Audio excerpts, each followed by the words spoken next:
মানুষের মধ্যে একটা ভুল ধারণা ছিল যে এই সরকার কিছু ভালো কাজ করতে এসেছে, দুর্নীতির বিরুদ্ধে জেহাদ করতে এসেছে, এটাই স্লোগান ছিল সেই সময়।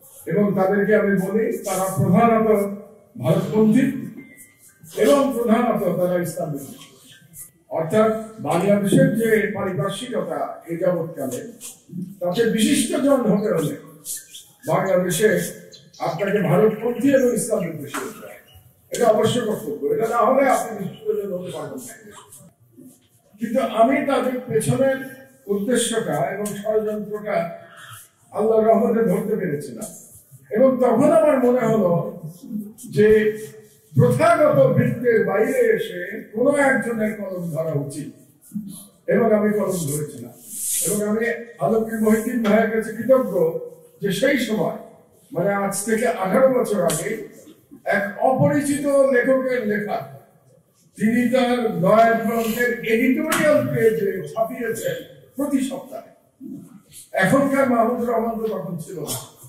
তখনকার মাহমুদুর রহমানকে সবাই জানত, সরকারে ছিল ইঞ্জিনিয়ার, এমবিএ, প্রাইভেট কোম্পানি চালানো এক এন্টারপ্রেনার মাহমুদুর রহমান হিসেবে। এন্টারপ্রেনার মাহমুদুর রহমানের লেখক হয়ে ওঠার পেছনে আলমগীর মহিউদ্দিন ভাইয়ের বিশাল অবদান ছিল, এবং সেই অবদানে আমি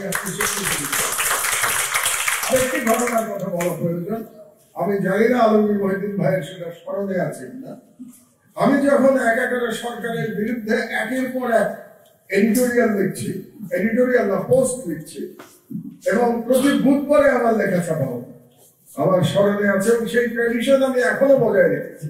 আমার দেশ পত্রিকাতেও আমি মন্তব্য প্রতিবেদন প্রতি বুধবারে লিখি, কারণ লেখক মাহমুদুর রহমানের জন্ম হয়েছিল প্রতি বুধবারে লেখা দিয়ে।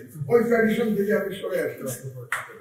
তো সেই সময় একটি লেখা নিয়ে তৎকালীন ডিজিএফআই খুব আপত্তি জানিয়েছিল। ঠিক ডিজিএফআই আপত্তিটা শুরু হয়েছিল ফখরুদ্দিনের অফিস থেকে, কারণ ফখরুদ্দিন এবং সম্ভবত মইনুল হোসেনের বিরুদ্ধে আমি একটা আর্টিকেল লিখেছিলাম। ওই আর্টিকেলের পরে ডিজিএফআই থেকে চাপ দেওয়া হলো নয়া দিগন্তকে যে মাহমুদুর রহমানের লেখা ছাপানো হবে না। তখন আমার আর একটা লেখা আলমগীর মহিউদ্দিন ভাইয়ের টেবিলে ছিল, এবং তাদেরকে বলা হয়েছিল এই লেখাটি এডিট করতে হবে। তো মহিউদ্দিন ভাই আমাকে ফোন করলেন, ফোন করে বললেন, মাহমুদ ভাই আপনাকে নিয়ে খুব বিপদে আছি, ডিজিএফআই চাপ দিয়েছে, আপনার লেখা ছাপানো যাবে না। যদিও বা আমরা লেখা ছাপাই, তাহলে এটাকে এডিট করে স্যানিটাইজ করে লেখা ছাপাতে হবে। আপনি কি বলেন? আমি বলেছিলাম, মহিউদ্দিন ভাই আপনাকে ধন্যবাদ, আমার লেখা যদি অবিকৃত ভাবে আপনি ছাপাতে পারেন তাহলেই ছাপাবেন, যদি অবিকৃত ভাবে ছাপাতে না পারেন আমার লেখা ছাপানোর দরকার নাই।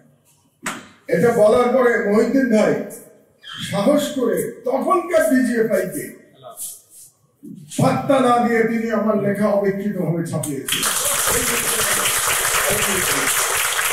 কারণ আপনারা জানেন না, এবং এই ইতিহাসগুলো আসলে বর্ণনা করা প্রয়োজন, না হলে বাংলাদেশের জার্নালিজমের ইতিহাস রচিত হবে না।